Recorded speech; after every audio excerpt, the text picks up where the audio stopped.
Cam used to be scared to death of them when he didn't want to come outside. I didn't understand it because I'm from downtown. You heard? We had our own set of killers and shit like that. Miguel had a name for himself. He was rapping early. He was sir early.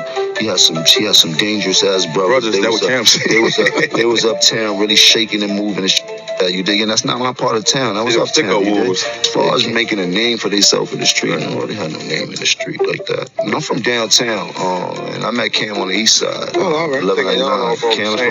Cam was from uptown on 40th. His grandmother lived on the east side. That's where I met him at for the first time. Joel's from uptown by the Heights, on 50th, Sugar Hill is what they call it. I never did street.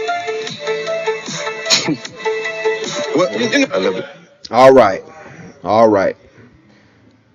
The Camron and Jim Jones beef has took a turn for the worst. You know what I'm saying? It seemed like it went from just jokes to a serious situation. So much so to the point where Jim Jones is kind of crashing out. He kind of feel like Cam is taking it too far. You know what I'm saying? And the one thing with beef is that, I'm not going to say the one thing with beef. The one thing with joking on each other, somebody that you came up with, is that certain things can be said and it can be taken to a different level. For those of you who don't know, Camron and Jim Jones been going back and forth for a while. Obviously, they used to be part of a group together coming up in the early 2000s, late 90s, I believe. But over the years, and as of recent, they've been kind of going back and forth. You know what I'm saying? We in a world right now of podcasting. We in a world of like having more conversation. Back in the day, hip hop guys just used to do music. And sometimes they do an interview, but they don't really talk like that.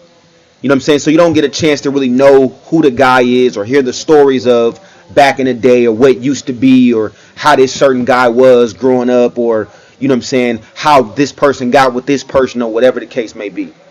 Now that we're in the podcasting side of things, we starting to hear the stories of who was who and what was what and how so-and-so met so-and-so. So it's been a back and forth for a while, but really as of recent, Jim Jones and Camron been kind of having this thing where it's like Camron looking at Jim Jones a certain way. Jim Jones looking at Camron a certain way. Cam had said some shit. He was like, look, you keep saying you from Harlem. You're not even from Harlem. You know what I'm saying? I'm from Harlem. You just wanted to be around me and Mace, and we thought you was a lame. But because you kept trying to hang out with us because we already had music out, we was already popping, we let you get down. You know what I'm saying? And there was more to the story a little bit, but for the most part, I feel like that's kind of what kicked off a lot of the back and forth. Obviously, like I said, there's more to the story, but from what I see, that's kind of what kicked it off for real. And like I said, Jim Jones coming out recently, and this was damn near a year ago. But what kicked it back off is Jim Jones goes on this interview. He's like, look, like Cam was scared. Cam always talk about Big L. And for those of you who know hip hop and you know East Coast hip hop, you always hear the name Big L. Big L was one of those guys, one of those street guys that he was, in a sense, not to be played with. You know what I'm saying? So those of you who don't know who Big L is,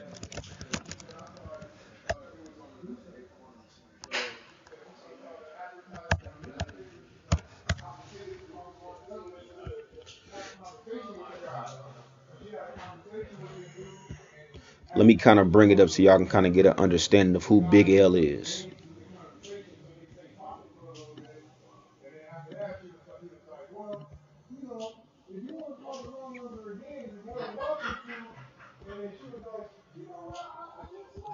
So there's a legendary freestyle from back in the day. I'm not going to play it. I know it has copyrights in it. I'm not going to play it. But there was a legendary freestyle back in the day of Jay-Z and Big L, right? Big L was known to be a guy from one of the first guys from New York that really was getting on. Outside of Biggie, obviously, you know what I'm saying? He was one of the first guys back then that was kind of getting on around the same time Jay-Z was doing his thing. But there's like a big freestyle of him and Jay-Z from back in the day. But Big L was known to be one of those guys, right? Big L's known to be a street guy. He was known to be a guy that robbed people. You know what I'm saying? He was known for that. You know what I'm saying? Camron talks about it. Camron and Mace talk about it a lot um, on their podcast, where Big L robs.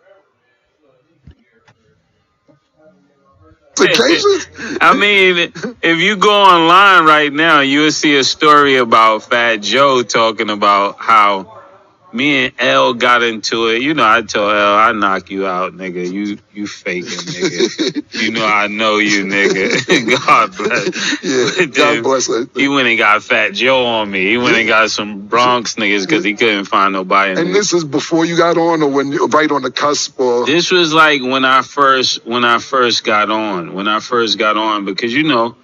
And before we got on, it was like LL. Yeah, you know, he was a guy. He took us everywhere, and all of that. Not everywhere, but. So to be clear, like, you know, Big L was one of them guys. Like I said, he wasn't to be played with. You know what I'm saying? He was a known robber in the city. You know what I'm saying? He was a known street dude. A lot of dudes was trying to rap. A lot of dudes was kind of moving some weight or whatever. They was selling their little shit. But Big L was really the guy when it pertains to street guys out of New York at that time. You know what I'm saying? So again, Mace talked about it. You know what I'm saying? Where, you know, Big L ran down on him and stuff like that. But I want y'all to kind of get a gist of, you know, how this ties back into what Jim Jones is talking about with Cam. About Beto in different places to rap, and then when I got on, it was like the whole wave changed. It was like, this is what it looks like when a nigga really get on. And pause, and then so me and L would get into it, and one time because you know, people think I mean, let me see, because he goes.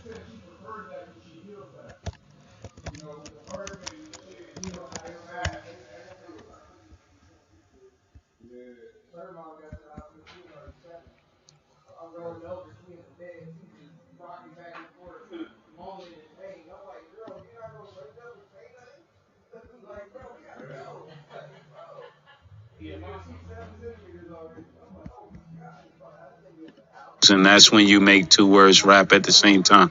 So I checked the nigga. Not just words, syllables. Yeah, syllables. He's world. Yeah. Car on 40th, and we just walking through the hood. So, and it was my first rollie I got, like iced out. It was the first one. So I get around the corner on 40th, and I walk up 40th on 7th to 41st, and a Spanish nigga just run out of nowhere like, yo, give it up, nigga. I'm gonna kill both of y'all niggas. And when you say both, who you was with? Me and Sham God. Sham God is the coach. Sham is standing like where Stat is.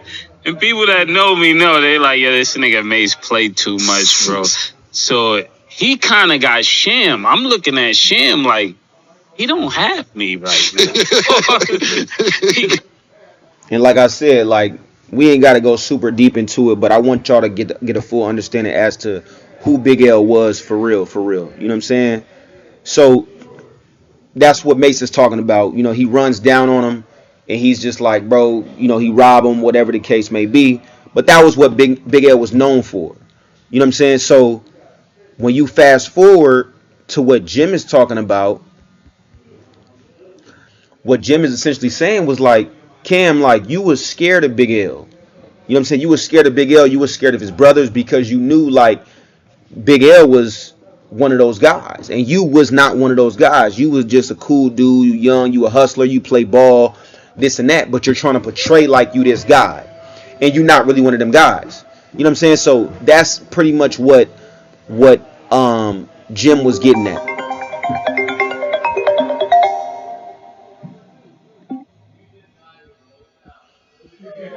So essentially, that's what it was, man. So they start going back and forth with all these tweets, and they just kind of like, look, like, you this, hey, you scared. Camron tells him, yo, your heat is off. You know what I'm saying? Like, you got your heat turned off or whatever case may be. That's where all these tweets come from. And then Jim Jones just takes it left. You know what I mean? I'm not a fan of the beef for old hip hop guys, you know what I'm saying, for the older generation, because it's kind of like, bro, we look up to y'all in a sense. Y'all is part of the foundation of hip hop.